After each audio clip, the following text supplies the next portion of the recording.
दोस्तों नमस्ते नमस्ते। कोटि स्टडी 97 में सभी साथियों का अभिनंदन करता हूं। और साथियों, मैं कल एक वीडियो नहीं लेके आया क्योंकि कल संडे की छुट्टी थी। आज लेके आ रहा हूं, ठीक है ना। तो साथियों, आज हमने दुर्गों के बारे में पढ़ रहे थे। एक स्लाइड थी कि दुर्गों के भाग पढ़े थे, कितने प्रकार की श्रेणी थी दुर्गों की। दूसरे बाद में गागरोन का दुर्ग पढ़ा था हमने। गागरोन दुर्ग के बारे में मैंने एक वीडियो डाली थी, उसको भी देख लेना। आज हम तीसरी स्लाइड है, इनकी तीसरा भाग है, वह है चित्तौड़गढ़ का दुर्ग। सभी साथियों ने चित्तौड़गढ़ दुर्ग के बारे में तो बहुत अच्छा तरह पढ़ भी रखा होगा, और नहीं तो मैं आज तुम्हारे लिए इस वीडियो में सब चीज़ क्लियर करा दूंगा कि चित्तौड़गढ़ में क्या क्या है, कौन सी नदी आती है, कौन सा संगम पर ये कहाँ स्थित है, किसके निकट स्थित है। साथियों चलो हम हमारे पाठ की ओर चलते हैं, और इस वीडियो को लगातार देखिए, पूरी देखिए। मैं लास्ट में एक मोटिवेशन भी दूंगा, हो सके तो, ठीक है ना। तो साथियों आज चलते हम चित्तौड़गढ़ दुर्ग। बोला जाता है कि चित्तौड़गढ़ दुर्ग, इसके उपनाम क्या क्या है। गढ़ तो गढ़ चित्तौड़गढ़ बाकी सब गढ़ैया। क्या बोला कि गढ़ तो गढ़ चित्तौड़गढ़ साबी बाकी सब गढ़ैया। क्योंकि चित्तौड़गढ़ दुर्ग को दुर्गों का सिरमौर कहा जाता है, राजस्थान का गौरव कहा जाता है, दुर्गों का तीर्थ स्थल कहा जाता है। चलो साहब, ये तो सब कॉमन सी बात है, सिरमौर, गौरव और तीर्थ स्थल। आगे चलते हैं। चित्तौड़गढ़ दुर्ग है जो गंभीर और बेड़ज नदी के किनारे और संगम पर बना हुआ है। कैसे याद रखेंगे? गंभीर और बेड़ज दो बहन थी, और सर जी ये मेसा पठार पर बना हुआ है। यानी कि अब हम समझाने की बात करते हैं। गंभीरी और बेड़ज दो बहन थी, और उनका दादा कौन था? मेसा पठार। भाई कौन था? चित्तौड़गढ़। गंभीरी और बेड़ज नदी मिलने जाती हैं कहाँ? चित्तौड़गढ़ से भाई से मिलने जाती हैं, और बीच में कौन आ जाता है? मेसा पठार। बताया जाता है कि अरावली पर्वत माला पर ये चित्तौड़गढ़ दुर्ग स्थित है, और मेसा पठार के तट पर है, ऊपर है। गंभीर और बेड़ज नदी जाती हैं, तो याद रखना गंभीर और बेड़ज नदी के संगम या निकट पर यह चित्तौड़गढ़ दुर्ग बना हुआ है।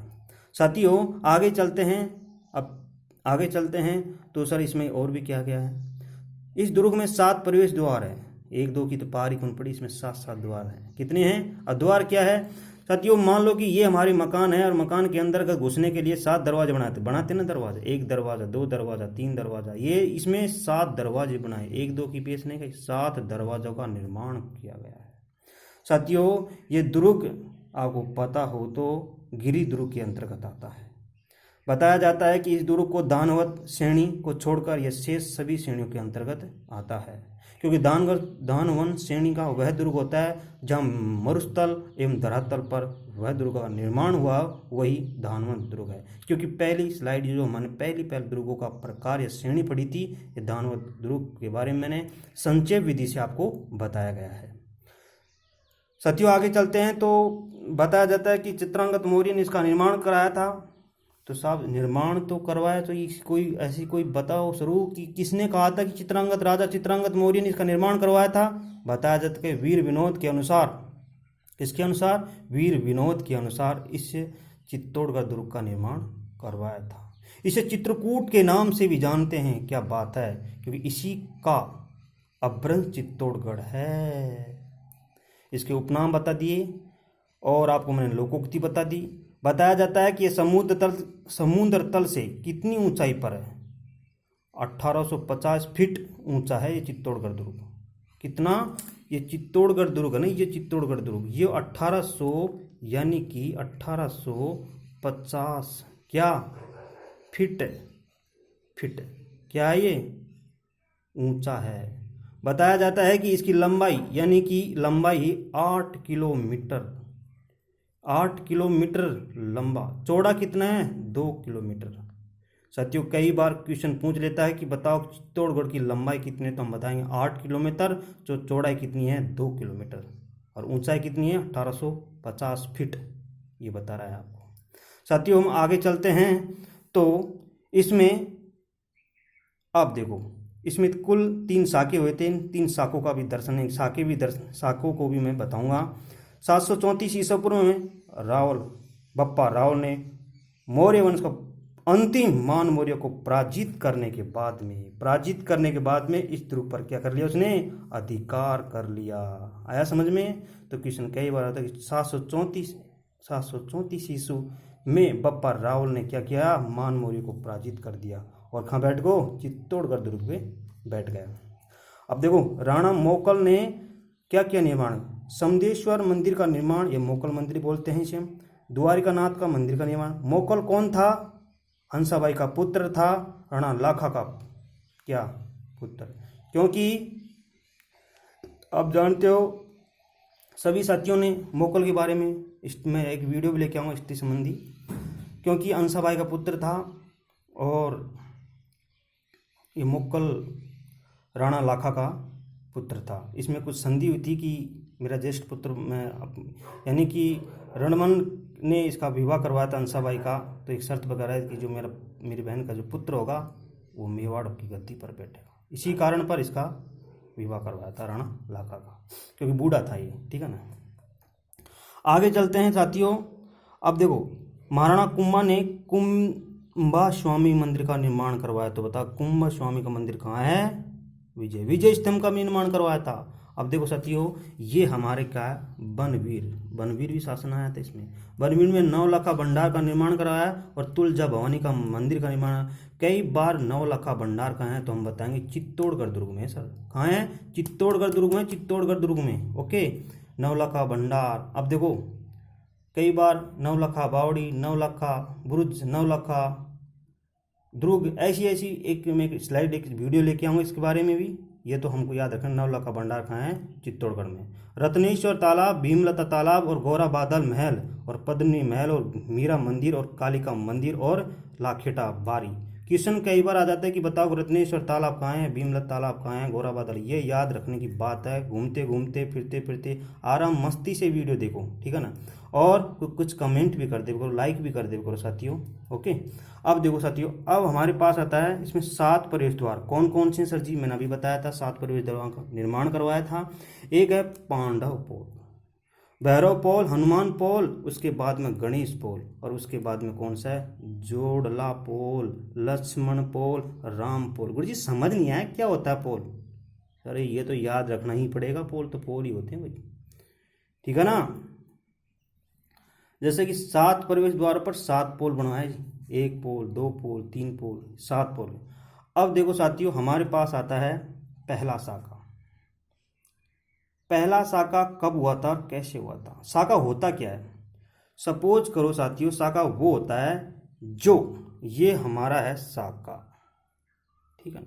साका में क्या होता है, केसरिया भी होता है प्लस जौहर भी होता है और दोनों को मिलाकर क्या होता है साका।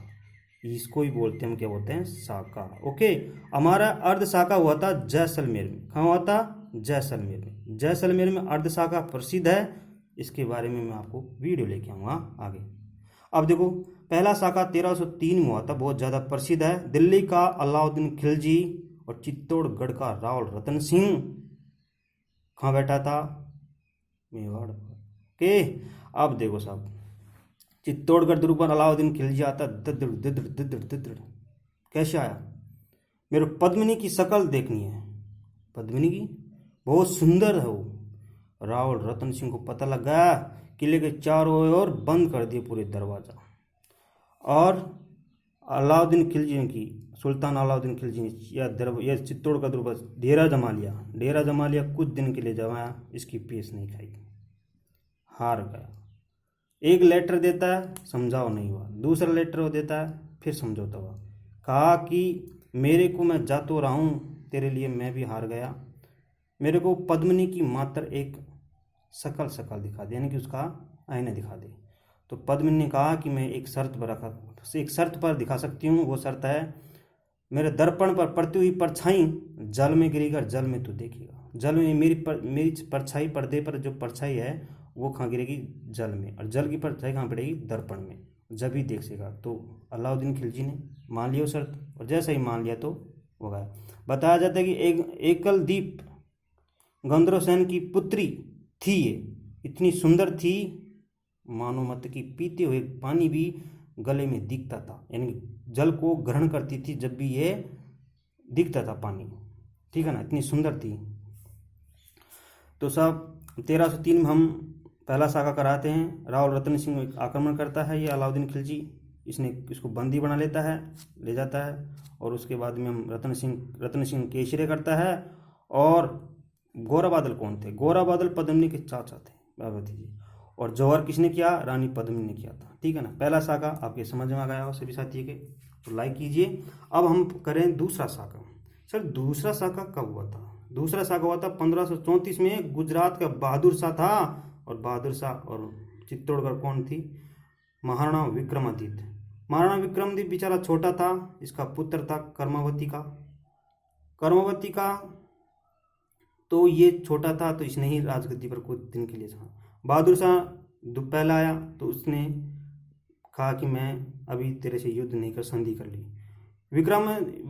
कर्मावती ने हुमायूं को राखी भेजी थी सहायता करने के लिए। हुमायूं ने कोई भी संदेश नहीं भेजा, तो बहादुर शाह ने इस पर आक्रमण कर लिया। और कर्मावती ने, बताया जाता है कि कर्मावती ने जौहर कर लिया। और सन 1434 की बात है ये हमारे, 1534 में बताया जाता है कि देवलिया प्रतापगढ़ के, क्या बोला कि देवलिया प्रतापगढ़ के रावत बाघ सिंह के नर्तों में मेवाड़ के वीर गति शत्रुओं ने लड़ते हुए क्या किया? वीर गति को प्राप्त किया। यानी कि बाघ सिंह ने इसका केशरे किया था और कर्मावती ने जौहर किया था। ये हमारा दूसरा साका बताया जाता है। अब हमारा तीसरा साका आ जाता है। सर तीसरा साका में होता है, तीसरा साका में उदय सिंह के शासनकाल में 1568 में 1568 3-4 वर्ष बोलेंगे तो आपको याद हो जाएगा। अकबर आता है और जयमल जैसा ही हारता दिखा, उदय सिंह तो चले गया, देख कर ही भाग गया उदय सिंह। तो इन दोनों ने बगडो इनकी फिर ये थोड़ा सा हारता दिखा, तो कल्ला जी और बत्ता ने इस युद्ध को संभाला था। जैसा ही जयमल हारता दिखा, तो कल्ला जी ने अपने कंधे पर जयमल को बैठाकर इस अकबर से युद्ध लड़ता रहा। अकबर ने देखा कि मैं 2 हाथों का तो देखा था, अपन की 4 हाथों का आदमी कभी देखा नहीं। तो अकबर जी घबरा गए, और इसी आधार पर कल्ला जी को 4 हाथों का देवता, कल्ला जी राठौड़ को 4 हाथों का देवता कहा जाता है। तो साथियों, ये हमने आपको तीसरा साका के बारे में बता दिया। और इस वीडियो को अधिक से अधिक शेयर कीजिए, लाइक भी कीजिए। एक मोटिवेशन है कि जिंदगी में चूहों से मत डरो। जानते हो चूहा कौन सा होता है? चूहा वो होते हैं कि हम तैयारी कर रहे हैं और वो बीच में आके क्या डिस्टर्ब कर देंगे। अरे यार, तूने कभी ज़िंदगी में 60%, कभी 60% तक नंबर लेके आए ही नहीं, कभी तूने एग्ज़ाम पास किया नहीं, तू तैयारी करता है, हो गया ना माई कल्याण अपना। तो उनसे दूर रहो, उनसे कह दो कि जब कनाड़ बिल्ली आएगी ना तो सब उन्हें खा जाएगी वो। तो इंसान नेगेटिव नहीं सोचे, हरदम पॉजिटिव सोचे। हमेशा सपनों की ओर संकल्प करना चाहिए, और हमेशा सपने ही देखना चाहिए, अच्छा सपना देखना चाहिए, और चूहों से दूर रहना चाहिए। कोई इंसान क्या कह रहा है, कोई दिक्कत नहीं, कहने दो, उसका भी हमारा भी समय आएगा। तो उसको बोलते हैं ना, ईंट का जवाब पत्थर से देंगे हम। ईंट का जवाब किससे देंगे? पत्थर से देंगे। तो साथियों, कोटि स्टेडियम 97 को इतना लाइक कीजिए और इतना शेयर कीजिए, और हमारा चैनल को सब्सक्राइब कीजिए।